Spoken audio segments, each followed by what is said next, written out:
Assalamualaikum warahmatullahi wabarakatuh. Bertemu kembali dengan kami, tim pengajar tata tulis karya ilmiah. Pada video kali ini, kita akan membahas materi kiat sukses menulis pendahuluan dalam sebuah karya tulis ilmiah. Pada video kali ini, Anda akan mendapatkan paparan mengenai penelitian kuantitatif, fungsi pendahuluan, strategi penulisan pendahuluan, dan tips untuk meningkatkan keterbacaan sebuah karya tulis ilmiah. Yang pertama, kita akan bahas penelitian kuantitatif. Nah, hal yang disajikan dalam penelitian kuantitatif pada umumnya bersifat kompleks, mulai dari isi kajian terhadap berbagai teori yang substantif dan mendasar, sampai pada hal-hal yang bersifat teknis.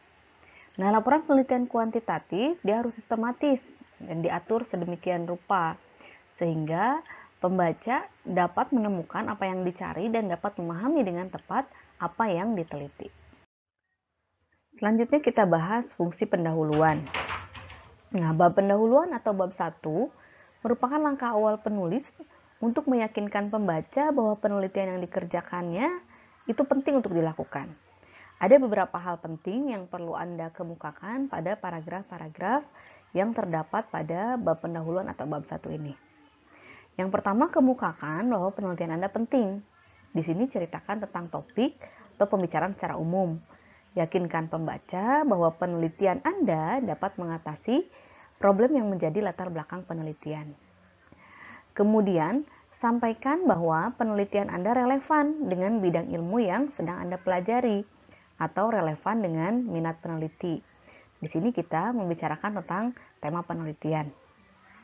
Kemudian jelaskan mengapa penulis tertarik dengan judul tersebut.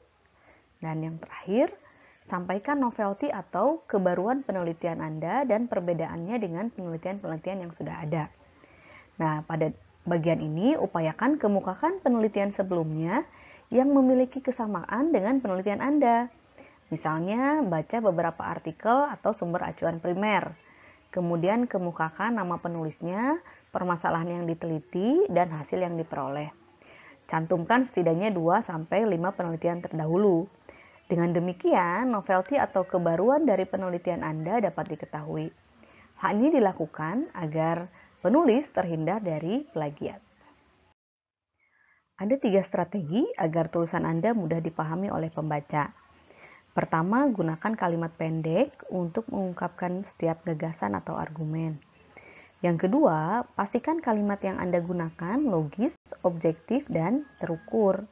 Dan yang ketiga, fokuslah pada topik pembicaraan. Berikut beberapa tips untuk meningkatkan keterbacaan. Strategi yang pertama, gunakan kalimat aktif. Nah, perhatikan contoh kalimat berikut. Nah, pada kalimat ini adalah kalimat pasif. Penanggulangan pencemaran udara akibat sampah plastik di Kecamatan Coblong akan diteliti. Nah, ini bisa kita ubah menjadi kalimat aktif. Penulis akan meneliti penanggulangan pencemaran udara akibat sampah plastik di Kecamatan Coblong. Strategi yang kedua adalah hindari kalimat mubazir.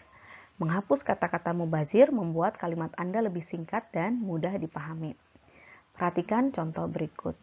Pada kalimat ini terdapat kata yang mubazir, yaitu adalah dengan merupakan. Ini merupakan makna yang sama, mempunyai makna yang sama. Jadi kita bisa ubah dengan kalimat berikut. Hasil penelitian ini merupakan sumbangan bagi masyarakat. Kiat yang ketiga adalah hindari kalimat rancu. Kerancuan pada kalimat membuat gagasan sulit ditangkap oleh pembaca. Nah, kita lihat contoh berikut ini. Nah, pada kalimat ini ada kata menurut dengan menyatakan bahwa. Ini merupakan contoh kalimat rancu. Nah, kita bisa memperbaikinya menjadi kalimat seperti ini. Beberapa ahli geologi menyatakan perembesan air laut telah sampai wilayah Jakarta Pusat. Jadi jelas kalimatnya tidak rancu. Nah, kiat terakhir untuk meningkatkan keterbacaan karya ilmiah adalah hindari kalimat kompleks. Kalimat kompleks membuat pesan yang disampaikan sulit ditangkap oleh pembaca. Satu kalimat kompleks dapat Anda bagi menjadi 2 kalimat singkat. Perhatikan contoh berikut. Ini merupakan kalimat yang kompleks. Hati memiliki struktur yang dapat mengembang atau mengempis. Dan dengan kemampuan ini, hati dapat menyimpan maupun membebaskan darah ke pembuluh darah halus. Nah, kalimat ini ada dua gagasan sehingga dia bisa diubah menjadi dua kalimat singkat agar memudahkan pembaca untuk memahami kalimatnya. Nah, perhatikan perubahan kalimat sebelumnya. Hati memiliki struktur yang dapat mengembang atau mengempis, titik. Nah, ini satu kalimat singkat. Kalimat yang kedua, dengan kemampuan ini, hati dapat menyimpan maupun membebaskan darah ke pembuluh darah halus. Jadi jelas ketika dia dipisahkan menjadi dua kalimat singkat, pembaca dapat dengan mudah memahami makna yang ingin disampaikan oleh penulis. Demikian materi kiat sukses menulis pendahuluan atau bab 1. Selamat menulis dan terima kasih.